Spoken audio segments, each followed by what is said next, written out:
Hoy estamos con John Hernández, que es uno de los divulgadores más importantes en lengua hispana sobre inteligencia artificial, por no decir que el más importante. Estás afincado en Barcelona, naciste en el 83, en esta ciudad, pero la verdad es que estás desbordando el ámbito catalán y español y que eres uno de los youtubers y divulgadores y últimamente también impulsas una escuela de formación sobre IA en español a nivel global. Eh, ¿Cómo se explica tu éxito? Es decir, Pues es una buena pregunta. No, es difícil de explicar. Yo creo que simplemente soy una persona absolutamente normal y corriente, como toda la gente que me ve. Y creo que esa es la parte del éxito. El éxito está en que no vengo con un perfil técnico, no vengo a explicar las cosas del por qué, sino el cómo te afecta y cómo sacarle partido. Y a partir de ahí creo que la gente conecta con ello, ¿no? La gente lo puede entender, que es lo más importante, y creo que es una de las diferencias principales con muchos divulgadores más científicos o más técnicos, que es que el tema de la inteligencia artificial es jodidamente complicado. Es muy complejo y el hecho de que te lo expliquen de la forma que te lo explicaría un colega en un bar, pues creo que ayuda a que la gente conecte con ello. Es fácil de entender, es fácil de digerir, es fácil de procesar y sobre todo también con una visión muy pragmática de no estar por tonterías y de ver claramente pues eso, cómo nos afecta y cómo le sacamos partido. Todo lo demás es ruido. también le has puesto un punto de entusiasmo y un lenguaje muy directo y muy sin pelos en la lengua, ¿no? Eso no es que eso lo haya puesto, eso viene innato con la persona, ¿no? Es decir, al final no tengo forma de separarme de ello, es mi forma de ser y de la misma forma hablo en YouTube como hablo cuando nos tomamos una cerveza en un bar con un colega, como hablo con mi familia, mis amigos o como hablo en mi entorno profesional. Al final, más allá de que es cierto que tengo un deje por decir tacos, al final cuando estoy delante de un consejo directivo intento decir menos, pero al final lo que tengo es que creo que a los adultos hay que tratarlos como adultos. Y hay una manía enorme por hacer un sugar coating de las cosas y decorarlas y ponerlas tal. Y yo creo que, como decía Turo, ¿no? Por encima de todo lo demás, dame verdad, ¿no? Y eso es un poquito lo que intento. Y eres tremendamente tecnooptimista en este mundo o tú crees que eres honesto o eres realista? Es decir, si te tuviéramos que encasillar en comparación con otros divulgadores, ¿tú en qué franja te situarías? Yo me considero muy realista en el sentido de que lo que yo divulgo, lo que yo veo, lo veo muy claro. Es decir, lo veo como algo que es muy de perogrullo, ¿no? Pero en cambio me suelen tildar de pesimista, ¿no? ¿De De negativo, pesimista? sí, de negativo. Porque es cierto que yo soy de los pocos que habla de los peligros de la inteligencia artificial, cuando la mayoría te hablan de los beneficios. Para mí es muy sencillo, y esto es un poco también la tesis detrás de mi libro, ¿no? El libro es la hostia que viene. La tesis es que yo tengo un pie en cada lado. Yo odio y amo a la inteligencia artificial a partes iguales. Y creo que una de las cosas que aquí es muy fácil caer es en ver los beneficios a corto plazo de la inteligencia artificial, y los beneficios son tan grandes, tan inmediatos, tan potentes, que es fácil ser optimista. Es muy fácil ser optimista. Pero creo que la realidad nunca es tan bonita como nos parece y que hay unos efectos secundarios. Y que fíjate que, a diferencia de que los beneficios son como muy evidentes y como muy tangibles, los peligros son un poquito más intangibles, un poquito más pues invisibles, ¿no? Un poquito se mueven más en la sombra. Y creo que en el mundo en que todo está lleno de beneficios y prejuicios, problemas y cosas buenas y tal, las cosas buenas nos vienen regaladas y requieren muy poca gestión. Es decir, que esto vaya a curar todas las enfermedades, o sea, va a ser increíble, va a ser buenísimo, pero ¿qué hay que hacer? ¿No? Pues poco hay que hacer, sinceramente. O sea, nos viene regalado, ¿no? En cambio, creo que los problemas son lo que más gestión requiere y con lo cual lo que más atención. Entonces es normal que en mi discurso hable más de lo malo que de lo bueno, porque creo que lo bueno no requiere atención y lo malo requiere mucha atención y a la vez se le está prestando muy poca. Con lo cual, al final, creo que puedo estar en la parte más doomer, en la parte más negativa de la IA, pero no en la parte de creo que esto va a acabar mal, sino en que eso es un poco diferente también, porque parece que todos son o aceleracionistas, esto va a acabar bien, lleguemos ahí cuanto antes, o doomers, esto va a acabar mal, paremos la IA, ¿no? Para mí es un punto intermedio en el que creo que esto tiene posibilidades de acabar mal si no lo gestionamos bien por el camino. Pero creo que aunque lo gestionásemos mal, la mayoría de las posibilidades que acabe muy bien. La diferencia está en que mi problemática principal es la transición. ¿Cómo vamos de ahora hasta ese destino? Y creo que ahí es donde la mayoría de gente ignora que, para bien o para mal, acabe bien o mal la inteligencia artificial, en ambos casos vamos a tener una transición que creo que va a ser muy jodida. Doy fe de que lo que dices es así, porque recuerdo conversaciones de hace un año o año y medio o 2 años, y ya hablabas del impacto que esto iba a tener en la economía y en los puestos de trabajo y por tanto, de alguna manera, el tiempo te está dando la razón. ¿Cómo has visto la encíclica del Papa y los últimos movimientos en Estados Unidos con Donald Trump y a nivel geoestratégico y político? Es decir, esta variante política, moral, que va más allá de las herramientas y de la economía y de la tecnología estrictamente. La encíclica del Papa yo la veo como algo increíblemente positivo. Creo que es quizá de los primeros, si consideramos al Papa como un representante político, creo que es quizá de los primeros políticos de muy primer nivel que toma sacar el pecho y exponerse a la IA de una forma clara, sin tonterías, bajo su punto de vista, evidentemente, y con sus argumentos, pero de forma abierta. Y creo que eso ha hecho más por la divulgación de la importancia de la inteligencia artificial que nada de lo que hemos hecho todos los demás juntos, ¿no? Con lo cual creo que eso es muy positivo. Estoy en desacuerdo en algunas de las cosas que plantea o algunas de los mensajes, etcétera, porque creo que es bastante naif, ¿no? Es decir, me da la sensación de aquello de exponer problemas pero dar pocas soluciones, ¿no? Pero bueno, eso ya es un tema de que en cualquier caso es una segunda fase y tampoco creo que le corresponda a él. Por la parte geopolítica, lo que veo en Estados Unidos es claramente un aumento de la percepción de la importancia de la inteligencia artificial y creo que eso es positivo también.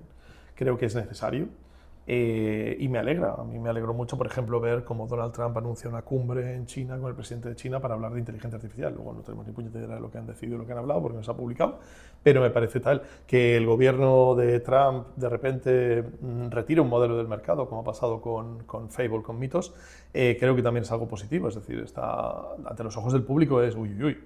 No debe ser broma esto si están sacándolo del mercado, ¿no? O sea, algo habrá, ¿no? Algo tiene que tener. Con lo cual creo que todos los mensajes a este nivel ayudan a que la población se dé cuenta de lo que, como bien decías antes, venimos intentando divulgar desde hace ya unos años, ¿no? Que esto de la inteligencia artificial es mucho más potente de lo que estamos viendo que es y que va a tener un efecto mucho más grande en nuestro día a día, en nuestra sociedad, en nuestros valores, en nuestra forma de entender la vida, en nuestro status quo, de lo que creemos que puede tener una tecnología, ¿no? Y creo que al final es necesario todo eso. Ojalá todos los gobiernos se tomasen tan en serio como el Vaticano o Estados Unidos la inteligencia artificial y le diesen el nivel de prioridad que tiene, ¿no? Sin ir más lejos, nos podemos ir a España, ¿no? Acabamos de ver cómo el ministro ha anunciado una inversión de 800 millones de euros en una gigafactoría de estas europeas que vamos a montar y tal. Y dices, ya, 800 millones, esto es una pasta ya, hablamos de cosas serias, ¿no? En Alía se habló de que se gastaron 150 millones y ya decíamos que esto es muy poca cosa, tal. Bueno, 800 millones es mucho dinero, ¿no? Claro, entonces tú lo pones en perspectiva y dices, China. China ha decidido invertir 295.000 millones en inteligencia artificial en los próximos 5 años, directos. Indirectos se habla de 800.000 millones, ¿no?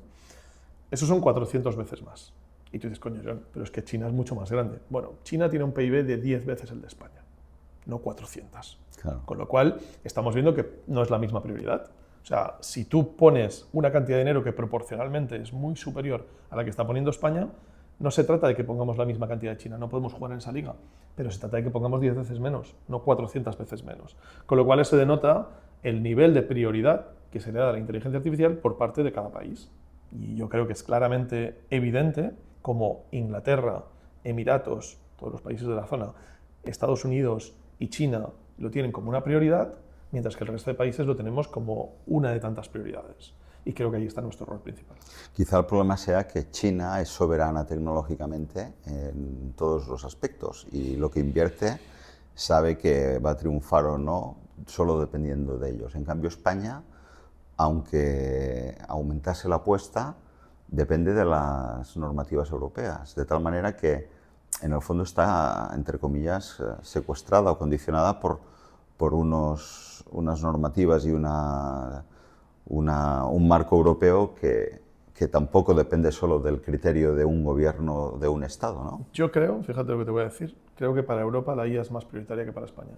Es decir, no creo que estemos, Ya. el cuello de botella sea Europa, creo que en todo caso el cuello de botella somos algunos de los Estados miembros, porque no podemos negar que el nivel de inversión de Francia no tiene nada que ver, por ejemplo, ¿no? Y también están en Europa. Entonces yo creo que la excusa de que Europa no me deja, al contrario, de hecho probablemente estos 800 millones vienen exigidos por Europa. Ya.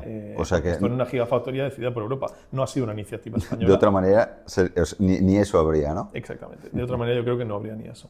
En cualquier caso, creo que es un tema de prioridad. Yo puedo entender, y tú y yo además lo hemos hablado durante mucho tiempo porque llevamos muchos años de relación, puedo entender que a lo largo del camino desde que apareció ChatGPT, que era el momento de meterse en esto, el momento de aparición de ChatGPT es el momento que Europa tendría que haber dicho voy a meter aquí todo lo que tengo, ¿no? Porque era el momento de darse cuenta. Bueno, todos cometemos errores, no pasa nada, pero creo que desde ese momento, yo creo que en 2023, sobre todo, 2024, podía haber una percepción por parte de los gobernantes de que había expertos que les decían que esto ni puto caso, que esto era una gilipollez, que esto se iba a quedar como el metaverso. Y había otros expertos que les decían, señores, o sea, ya podéis empezar a calentar motores porque salís a jugar, ¿sabes? Y entonces, claro, ahí había un momento en que entiendo que una persona con poder de decisión se encontraba asesorado por un lado que le decía, esto es una gilipollez, por otro lado tal, soy conservador, no me la juego, no tomo la decisión correcta. Creo que estamos en un punto en que a día de hoy ya no hay discusión. Creo que a día de hoy empezarán a quedar en evidencia aquellos políticos que no le den importancia a la inteligencia artificial. Y a partir de aquí pasarán a la historia como el que no vio Internet, ¿sabes? Entonces, ha habido una fase en la que es perdonable, ahora empieza a ser negligente. Bueno, en este sentido el Papa ha puesto un poco a todo el mundo ante el espejo, ¿no? Totalmente, totalmente. Yo creo que es lo mejor que ha hecho.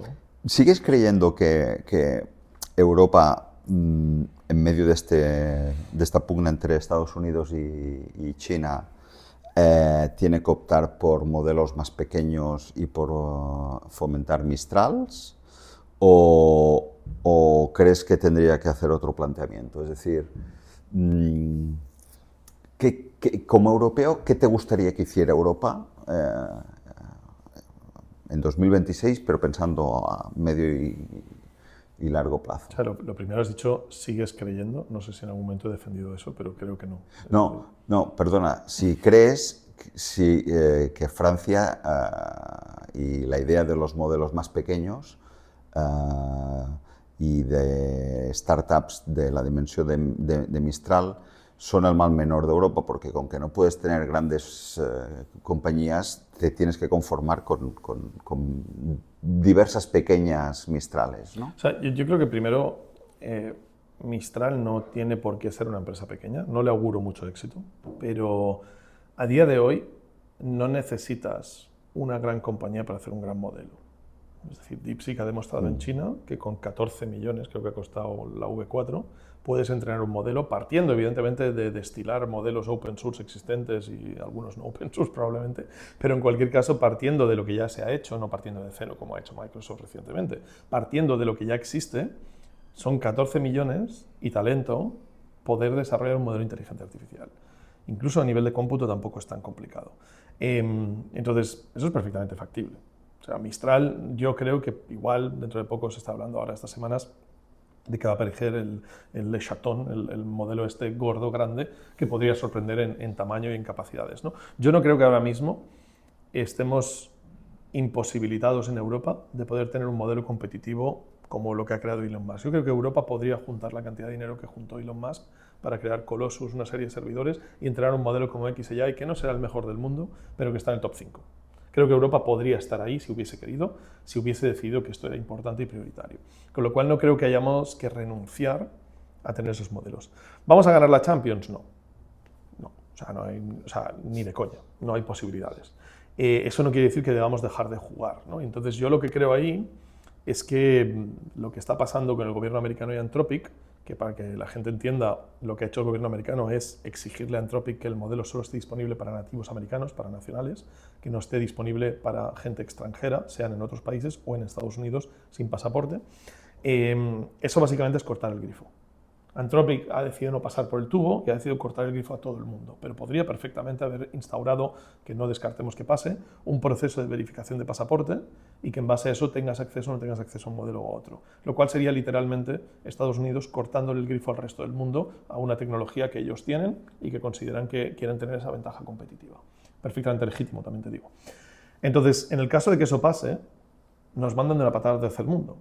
Y creo que aquí es donde tenemos que tener algo en lo que caernos muertos. Y eso pasa por tener ese Mistral, ese modelo europeo, que no va a ser Anthropic tal o ChatGPT cuánto, pero va a ser the next best thing, ¿no? O sea, un poco lo siguiente a lo que puedas al menos sobrevivir y mantener tu nivel de competitividad, aunque no estés a la altura de la Champions, ¿no? Entonces, yo creo que eso lo deberíamos tener ya, pero de forma muy urgente. Porque ahora mismo, si nos cortan una de las teorías que está barajando, es que Anthropic dice que la razón por la que han capado su modelo es cosas que puede hacer perfectamente GPT 5.5. Y si la decisión del gobierno americano es decir, sí, pues vamos a cortar también GPT 5.5 y Gemini 3 Pro. Claro, te encuentras de repente con que te quedas dependiendo de los modelos chinos. Y si el chino decide hacer lo mismo, nos vamos a un año atrás. Que un año atrás, en tiempos de inteligencia artificial, es irse a la prehistoria. Entonces, claro, eso es un problema muy serio. Entonces, yo creo que tendríamos que tener algo de fallback, algo de donde caernos, que fuese un modelo suficientemente decente como para estar a la altura de lo que va saliendo, en lo que pudiésemos apoyarnos si nos quitan lo que es el state of the art, ¿no? Entonces, ahí es donde yo creo que tendríamos que estar metiendo 800 millones y no en cómputo, porque dudo mucho que la cosa llegue al punto de que el cómputo, que está mucho más distribuido en el mundo, nos lo capen a ese nivel. Es difícil cerrarte el grifo del acceso a los chips de ordenadores. Están por todo el mundo distribuidos, hay muchas empresas, hay mucha competencia. Modelos de IA hay muchos menos. Invertir en centros de datos está muy bien, pero si me das a elegir, creo que igual no es donde creo que debería estar la mayor parte del foco ahora mismo por parte de la inversión.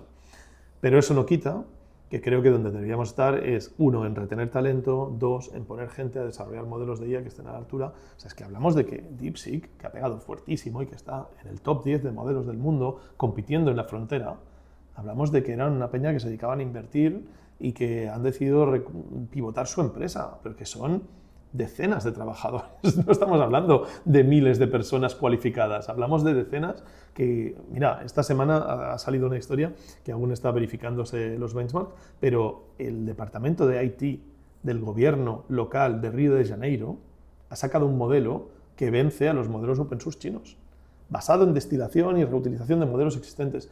Pero estamos hablando de que estos han sido Manolo y Pedro del departamento de IT de Río de Janeiro que se han puesto a currar. O sea, quiere decir que no requiere aquí tampoco 10 años de preparación para llegar. Tenemos talento de sobra, lo que no tenemos es ambición política e inversión como para que este talento deje de irse a trabajar a OpenAI y ganar 500.000 euros al año. O sea, lo que hay que hacer es coger a esta gente que es muy buena y ponerla a currar para Europa. Y eso es lo que no estamos haciendo. O sea, nos estamos equivocando en qué invertimos y nos estamos equivocando en no favorecer el talento y mientras tanto nos hacemos los chulos regulando y poniendo puertas al campo, ¿no? Porque, por ejemplo, que la Siri AI no pueda llegar a Europa y que tengas a todas las grandes tecnológicas de culo con Europa por las leyes europeas. Es un pulso, ¿eh? Al final, la narrativa de que la regulación está frenando que aparezca esto en Europa tampoco es del todo cierta. ¿Es un chantaje? Claro, es un chantaje por parte de Apple, si quieres. O sea, al final nosotros tenemos unas reglas del juego y en este caso es el DMA, que es una especie de regulación anticompetencia, en la que lo que se le plantea a Apple, de una forma que creo que tiene todo el sentido del mundo, es decir, a ver, señores, ustedes venden X% de los teléfonos móviles que se venden en Europa, con lo cual el X% de la gente utiliza su dispositivo, su hardware, ¿no? Y ahora ustedes me dicen que el único asistente de inteligencia artificial que pueden usar estos clientes es Siri. No pueden utilizar Gemini, no pueden utilizar OpenAI, no pueden utilizar Perplexity, no pueden utilizar ningún otro. ¿Por qué? Pues porque ustedes deciden que sea Siri la única que tiene acceso al motor interno de ese hardware para poder hacer lo que dice que hace. Lo que el DMA exige es que si tú tienes una posición dominante en ese mercado, tengas que abrir a que otros puedan ofrecer servicios paralelos al tuyo y que entres en una competencia leal de eso, ¿no? Y con lo cual, que tú le des a Gemini, o le des a ChatGPT, o le des a Perplexity, acceso a lo mismo a lo que tiene Siri. Y Apple dice que no. Entonces Apple ya hace un tiempo presenta una idea de decir, mira, lo que podemos hacer es que en lugar de darles el mismo acceso que tiene Siri, yo pongo un intermediario mío en el cual el Gemini de turno le pregunta a mi intermediario y mi intermediario decide si se lo da o no se lo da el permiso, ¿no? Y claro, eso no es tener las mismas condiciones que Siri. Entonces, si tú queremos tener una competencia leal, abierta, que beneficie el desarrollo y el que la gente pueda llegar a más cosas y pueda tener la mejor tecnología y que no tengamos un monopolio, pues hay ciertas leyes antimonopolio. Entonces, Apple está diciendo que no quiere cumplir con esas leyes y con lo cual dice no podemos despegar en Europa porque las leyes nos lo impiden. Coño, claro. Pero es que las leyes están para eso, ¿sabes? Aquí decir, también sería muy fácil por parte de Apple decir, vale, pues sí, puedo desplegar en Europa y le doy permiso al resto. Apple se apoya en que no lo puede hacer de forma segura. O sea, igual no depende de ellos que esto sea seguro o no, dependerá del consumidor que decida con su dinero y con su aplicación en quién le confía sus recursos y su privacidad, ¿no? Entonces yo creo que aquí Apple está siendo muy Apple, y me parece muy bien que lo sea. Yo, si te soy sincero, a nivel personal, creo que debería ser algo más que yo debería decidir si me compro un iPhone o no en base a estas cosas, pero no podemos evitar la realidad, que es que hay mucha gente que ya tiene un iPhone, que no tiene que pasar por el proceso de comprárselo, sino que ahora mismo, si no quiere utilizar Siri, se tiene que cambiar de teléfono. ¿Y qué necesidad hay que el consumidor vuelva a gastarse 1.000 euros en un teléfono porque a Apple no le sale a los cojones permitir que Gemini lo permita, ¿no? Con lo cual yo veo la situación de ambos y sinceramente en Siri es donde menos me preocupa, porque es una herramienta de uso personal que poco impacto tiene. Me preocupa que ese mismo duelo lo estén generando pues, con cosas de productividad empresarial, donde ahí el no tener acceso nos pone en una situación de decir, pues yo sí, soy muy valiente, defiendo mis principios, defiendo mis valores, pero estoy competitivamente por debajo. Y ahí podemos tener un problema muy serio de competitividad, con lo cual no es una buena solución para nadie. Al mismo tiempo se produce la paradoja de que todo esto de Siri AI es con modelos de Google, es decir, que es con Gemini, está basado en Gemini. O sea que encima te haces el chulo, pero no con una IA propia, sí, no sé sino si que tiene, has tenido que recurrir a Google para... No sé si tiene algún impacto o no, es una decisión más estratégica, es decir, no sé si... Es una interioridad, pero es... Sí, o sea, creo que es una paradoja Sí. que es cuanto menos hipócrita, pero que no sé hasta qué punto realmente, porque lo que sí que se ha hecho un esfuerzo titánico Apple es por intentar convencer de que no es Gemini. Es decir, es algo basado en Gemini, es algo que no corre ni tan siquiera en los servidores de Google. Con lo cual, podríamos estar ante el caso de que estén reutilizando el chasis de un coche, pero construyendo otro coche encima de ese chasis. Y eso me parece que hay que reconocerles que es plausible, ¿no? Es decir, no por el hecho de que en el fondo hayan utilizado los modelos de Gemini hoy en día, todos los modelos utilizan otros modelos. Todos los modelos que hemos visto open source chinos están basados en Llama. Todos los modelos que a día de hoy están basados en una arquitectura Mixture of Experts, que es algo open source que apareció en su momento, o en los Transformers de 2017, que es algo completamente open source. Con lo cual, tampoco podemos pretender que tenga sentido que todo el mundo invente desde cero, ¿no? Es decir, cuando alguien ya ha recorrido el camino, ¿no? Entonces, en este caso, Apple se ha ahorrado una trillonada en no hacer lo que ha hecho Google, y ahora les va a pagar a Google una cantidad ínfima comparado con lo que les hubiese costado desarrollar, con lo cual para mí empresarialmente tiene todo el sentido del mundo. Es inteligente. Y no necesariamente quiere decir que detrás estén utilizando Gemini. Es decir, podríamos hablar de que tiene el chasis de Gemini, pero tiene la carrocería, los frenos, el tal, el cual, todo lo demás, la radio, etcétera, todo lo demás es de Apple según nos vienen a decir ellos. No sé si compartes la idea de que en los últimos meses es más atractivo todo lo que está generando Anthropic que no OpenAI, es decir, la figura de Darío Amodei es como más interesante que la de Sam Altman, que ha adoptado como un perfil más discreto, no sé si con el cambio de gobierno en Estados Unidos, pero es como que Anthropic está plantando cara y están pasando cosas chulas y es la que está marcando la pauta, aunque sea para discrepar de Trump. Yo creo que es curioso que los que estamos muy metidos en esto vivimos como en el futuro, ¿no? Pero no porque tengamos acceso a cosas fuera normal, sino porque da la sensación de que las noticias llegan con una cierta derivada a la gran parte del público, ¿no? Yo creo que esto es lo que pasó entre diciembre y febrero, marzo, si me apuras. Creo que a partir de marzo hubo un cambio a favor de OpenAI otra vez, que probablemente en verano llegará al resto de la población, ¿no? Hubo una fase en la que ciertamente OpenAI se equivocó. Y OpenAI se ha estado equivocando durante mucho tiempo y ha empezado a pagar el pato, ¿no? El principal error de OpenAI ha sido focalizarse en el B2C, en el cliente final, en el usuario, que es donde, por ejemplo, Google y Meta siempre han dominado. En cambio, Anthropic ha hecho su trabajo dentro de la parte corporativa, dentro de la parte de empresa, y ha estado ahí enfocado y le da absolutamente igual. Una prueba de ello es que a día de hoy en Claude aún no puedes hacer imágenes. O sea, es claramente una aplicación muy B2C, poco irrelevante para el B2B, que ha requerido muchos recursos, foco y atención por parte de OpenAI, de ChatGPT, que les ha quitado el foco de otros sitios.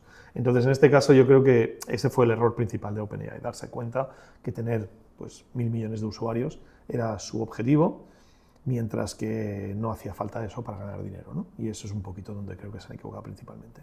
¿Qué pasó? Pasó que en esa diversificación de foco, OpenAI creó Sora, OpenAI se empezó a meter todo, querían sacar hardware, querían sacar una red social, querían tocar todos los palos del B2C, habidos y por haber, mientras que Anthropic se focalizó en hacer las cosas bien en un punto muy concreto, que era pues, sobre todo los modelos enfocados a la programación y sobre todo más enfocados al desarrollo más corporativo, ¿no? Herramientas mucho más corporativas.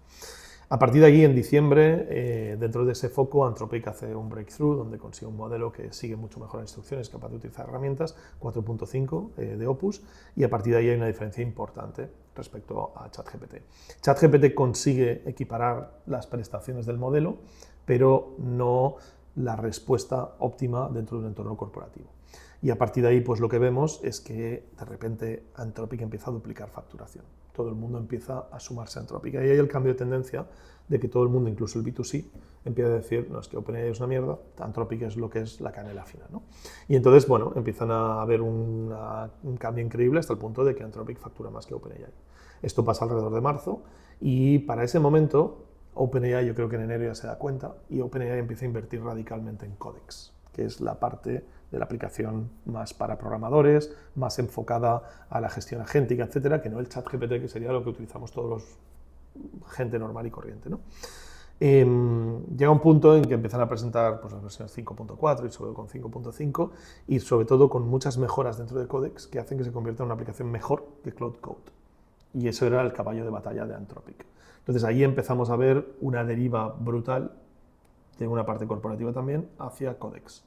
Y de repente vemos que Codex se aparece como una aplicación con más crecimiento que ChatGPT. O sea, Codex creo que en unas pocas semanas estaba con 5 millones de usuarios. Una auténtica locura, ¿no? A día de hoy creo que posiblemente Codex es superior a Claude Code, que 5.5 es como poco equivalente a 4.8. La único factor diferencial aquí es Mythos Fable, el modelo que han prohibido, que creo que desde luego ponía a Anthropic muy por delante de ningún competidor, y aquí podemos entrar si quieres en lo que supone, porque creo que hay un cambio de ecuación importante. Pero sobre todo yo creo que lo relevante es que probablemente en cuestión de semanas estaremos viendo cómo mucha más gente utiliza OpenAI. Y además creo que la situación de Mythos Fable beneficia mucho a OpenAI, porque lo que más perjudica a una empresa es la incertidumbre. Y tener ahora mismo una empresa en la que en cualquier momento el gobierno de Trump lo puede cruzar o los puede, ya, vamos a exagerar, nacionalizar, es una incertidumbre con la que no puedes vivir como empresa. Y con lo cual creo que mucha empresa va a decir, sí, Anthropic es mejor, pero unreliable, ¿no? No podemos confiar en qué va a pasar dentro de 3 días. O sea, imagínate que yo he montado todos mis sistemas basado en Fable, en este nuevo modelo, y de repente me lo retiran, me dejan en pelotas. O sea, de la misma forma que Anthropic se ha quedado en una situación muy problemática, hacía muy poco que había aparecido el modelo al mercado, pero había empresas que habían movido todos sus sistemas agénticos, etcétera, a utilizar esto porque el coste es lo de menos y lo que queremos es un buen resultado y Fable era mejor que ningún modelo existente. Pues de repente te encuentras un viernes por la tarde en que te despiertas y no va nada de lo que tienes hecho con inteligencia artificial. Claro, yo como empresa, si yo soy una gran corporación que he movido toda mi atención al cliente a eso, no me puedo permitir eso. Entonces, ¿qué pasa? Que OpenAI es mucho más estable. Sea peor, sí, pero mucho más estable. Con lo cual creo que va a haber una migración absoluta del cliente empresarial hacia la mayor estabilidad, que ahí, yo creo, y sinceramente, es donde se ve un buen CEO. Y creo que lo que ha hecho Sam Altman con la administración Trump, a pesar de Sam Altman haber en su día abogado por recopilar fondos contra Trump, o sea, quiero decir, a pesar de eso ha conseguido hacerse amiguito. Y eso es algo que hace un buen CEO. Anthropic tiene un CEO que tendrá unos valores, unos principios que puede estar más de acuerdo o menos con ellos, pero desde luego no son beneficiosos para sus accionistas. Es lo que te iba a preguntar. En este sentido, ¿tú crees que Altman ha jugado políticamente mejor sus cartas que Amodei? Infinitamente, infinitamente mejor, pero es que Amodei no es un CEO. Ya. Amodei es un desarrollador. Y es un desarrollador que ha cogido el timón del capitán, sinceramente sin tener mucha idea de hacer de capitán. Puede ser muy buen desarrollador y ha conseguido cosas absolutamente increíbles gracias a tener el mejor modelo del mercado. La pregunta es, ¿podría Anthropic sobrevivir sin tener el mejor modelo del mercado? Porque ese es su valor. Su valor no es todo lo demás. Entonces, ¿cuán bien ha hecho su trabajo Darío Amodei? Pues para mí es discutible como CEO. Yo te diría que para mí CEOs de referencia no son Elon Musk o Amodei. Para mí CEOs de referencia son Satya Nadella o son Sam Altman o son Sundar Pichai. Demis Hassabis no es un CEO de referencia para mí. Pero porque ser CEO no es lo mismo que ser un lead de desarrollo o ser un chief scientist. No es lo mismo.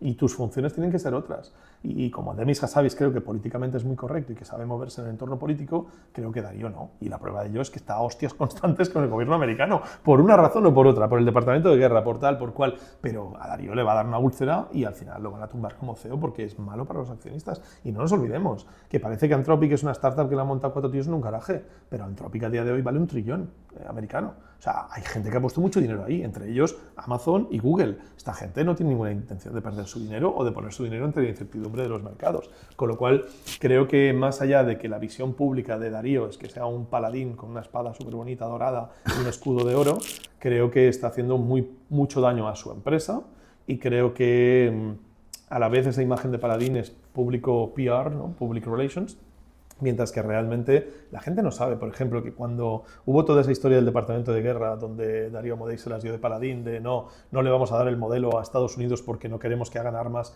que se vayan comandando por inteligencia artificial y espionaje y tal, o sea, la gente no sabe que Anthropic a la vez está participando en un concurso público del gobierno americano por hacer armas autónomas por $100 millones de valor y ellos estaban presentando una oferta. O sea, tú estás por un lado diciendo, no le voy a dar al ministro. Además, Darío salió en una entrevista diciendo, no, si lo de las armas autónomas es necesario, yo no estoy en contra, pero públicamente la gente este tío es el que defiende que no haya armas autónomas. No es verdad. Entonces, han conseguido una buena campaña de PR pareciendo que son los buenos de la película, pero a la vez no nos engañemos, aquí no hay ni uno bueno. O sea, aquí cada uno mira por su interés y con lo cual estos, pues ahora mismo tienen un momento en que han tenido una popularidad pública, pero no nos engañemos, miremos detrás de las cortinas. O sea, aquí no hay ni uno bueno. Como dijo Sam Altman en su día, no podemos confiar en nadie y esa es un poco la parte de todo esto. No puede ser que esto esté en manos de 5 porque no hay ni uno de ellos que sea fiable. Si tuvieras que elegir a uno de los 3 que has citado, a Pichai, a Demis Hassabis, Altman, para mí Demis Hassabis. Hassabis,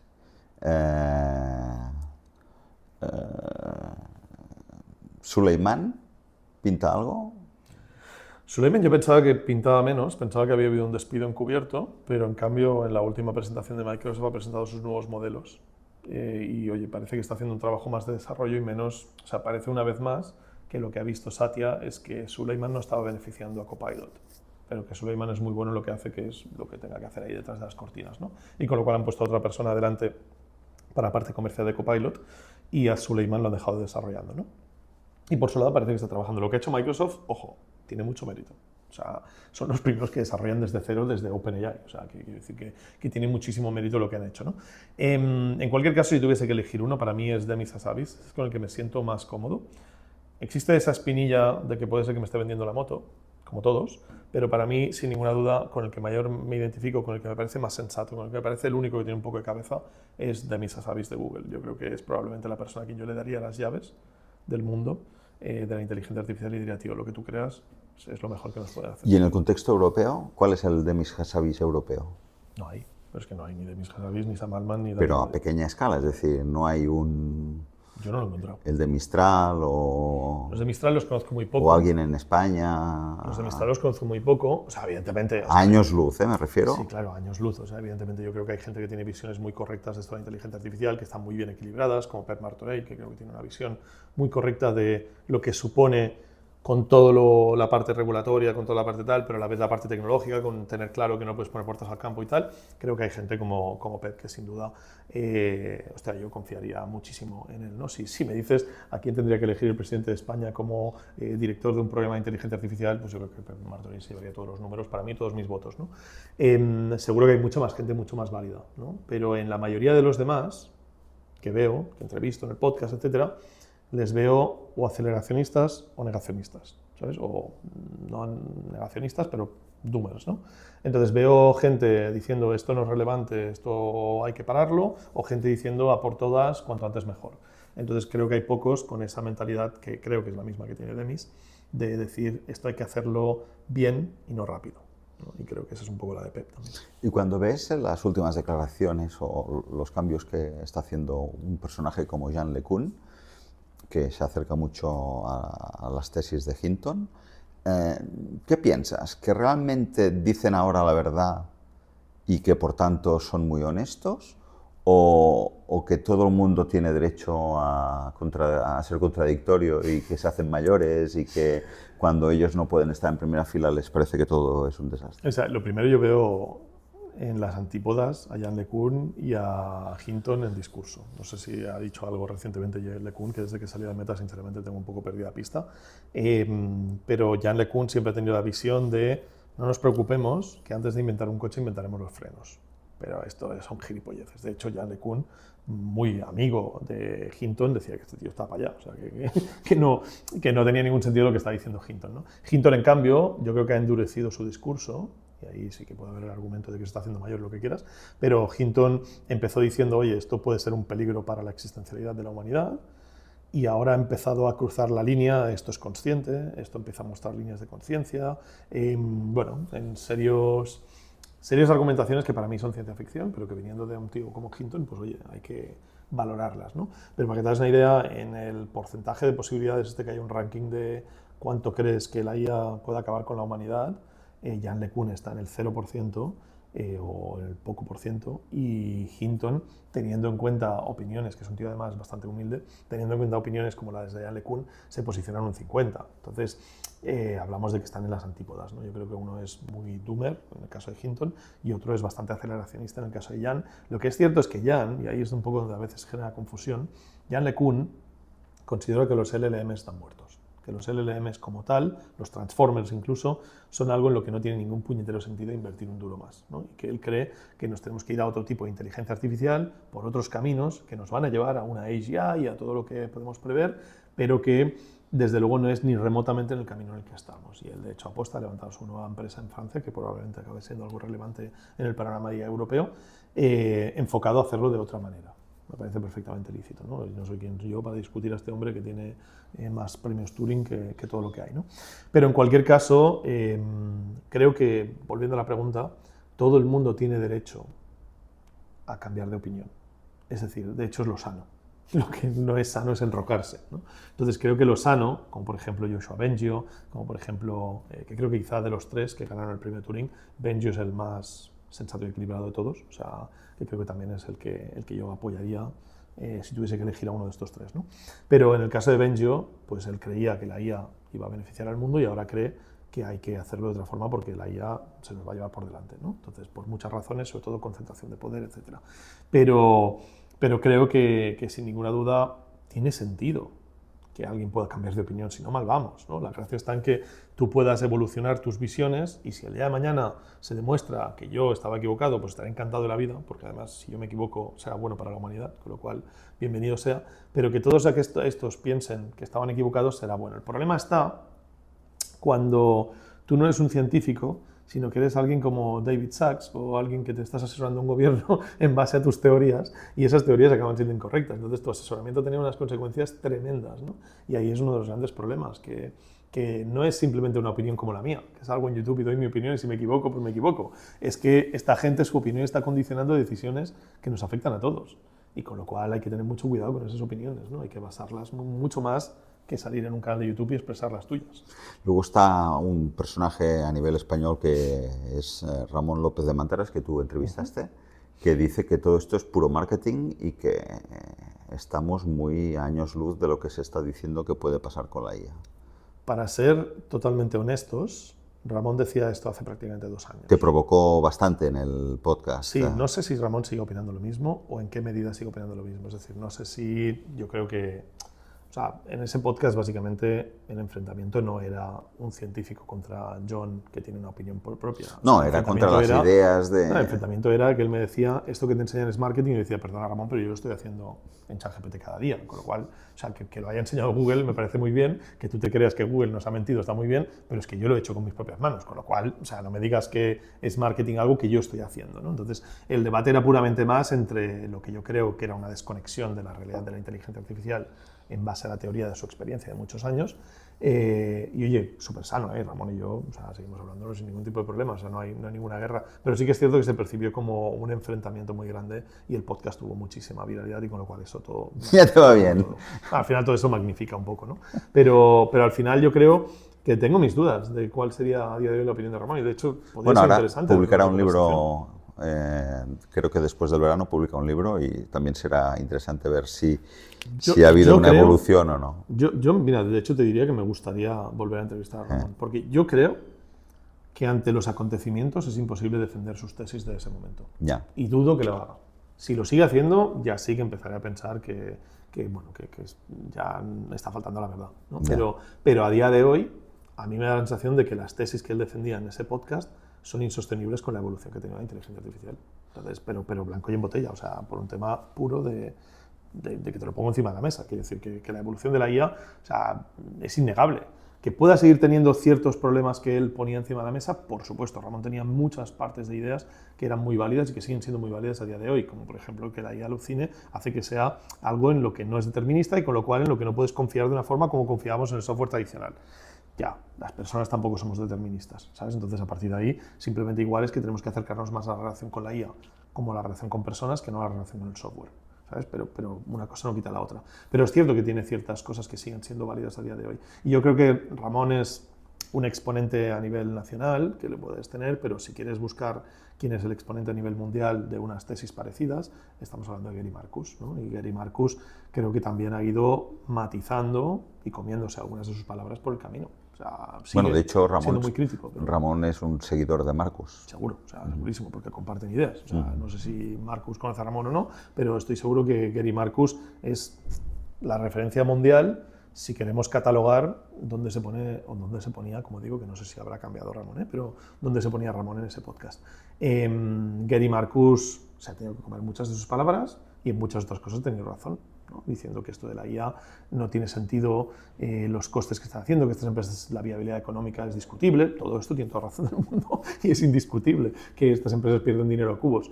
Pero por otro lado, pues ha habido muchas cosas que se han dicho, no solo Gary Marcus, sino muchos otros que no se podrían hacer con IA, que a día de hoy se están haciendo con IA. Con lo cual, todo aquel que ha dicho la IA no hará, o se ha equivocado, o posiblemente estamos en el proceso de que se haya equivocado, porque igual no hemos llegado aún. Pero a mí me da la sensación de que la posición, y además no es muy curioso, porque a veces te ponen en un lado contrario al otro, pero mi posición no es la contraria a la de Ramón, ¿sabes? O sea, mi posición es la de tener esa humildad de decir no sé si la IA podrá llegar a hacer.